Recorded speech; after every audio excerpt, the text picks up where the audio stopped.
Not found का मतलब समझते हैं? जी हाँ, सही पकड़े हैं। मतलब यही है कि लिंक डिलीट कर दिया गया है। लेकिन रुकिए, आखिर ऐसा क्या था लिंक में जिसकी वजह से इतने बड़े बड़े अखबार को लिंक डिलीट करना पड़ा? लेकिन जनता तो जनता है। सूचना क्रांति के इस युग में जब कोई खबर गूगल बाबा के चरणों तक पहुंच जाती है तो फिर उसका जनता तक पहुंचना तय भी है। अब मात्रा थोड़ी ही सही, लेकिन पहुंचेगी जरूर।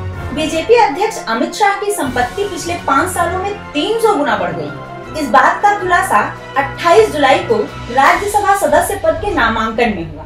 बीजेपी के अमित शाह, केंद्रीय मंत्री स्मृति ईरानी, कांग्रेस छोड़ बीजेपी में शामिल हुए बलवंत सिंह राजपूत और सोनिया गांधी के राजनीतिक सलाहकार और कांग्रेस के वरिष्ठ नेता अहमद पटेल ने बीते शुक्रवार को राज्यसभा चुनाव के लिए गुजरात से नामांकन दाखिल किया।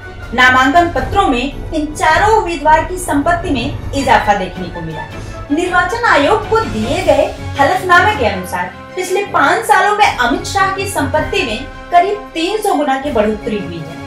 अमित शाह की संपत्ति में इस भारी बढ़ोतरी की खबर अगले दिन शनिवार 29 जुलाई को देश के कई अखबारों में छपी। प्रमुख अंग्रेजी अखबारों में से एक times of India, economic times, outlook ने भी अपनी वेबसाइट पर इस खबर को प्रकाशित किया था। हिमांशु कौशिक और कपिल दवे की इस रिपोर्ट में यह भी दावा किया गया है कि केंद्रीय सूचना व प्रसारण और कपड़ा मंत्री स्मृति ईरानी ने इस बार अपने हलफनामे में कबूल किया है कि उन्होंने अभी तक बीकॉम की डिग्री भी पूरी नहीं की है। टाइम्स ग्रुप की यह रिपोर्ट कुछ घंटों में ही सोशल मीडिया पर वायरल होने लगी। लोग सवाल जवाब तलब करने लगे और नतीजा कुछ घंटों में ही खबर वेबसाइट से गायब हो गई।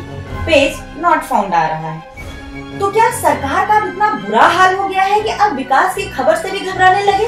विकास तो हुआ, सही कहा था भाजपा ने सत्ता में आने से पहले कि हम विकास के मुद्दे पर लड़ेंगे और विकास करेंगे।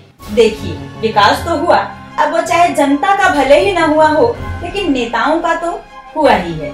बड़े अखबारों ने न जाने किस दबाव के चलते इस खबर को डिलीट कर दिया और यह साबित किया कि गोदी मीडिया की अवधारणा सही है, लेकिन छोटी वेबसाइट्स ने हिम्मत दिखाई है और इस खबर को अपने यहाँ चलाया है।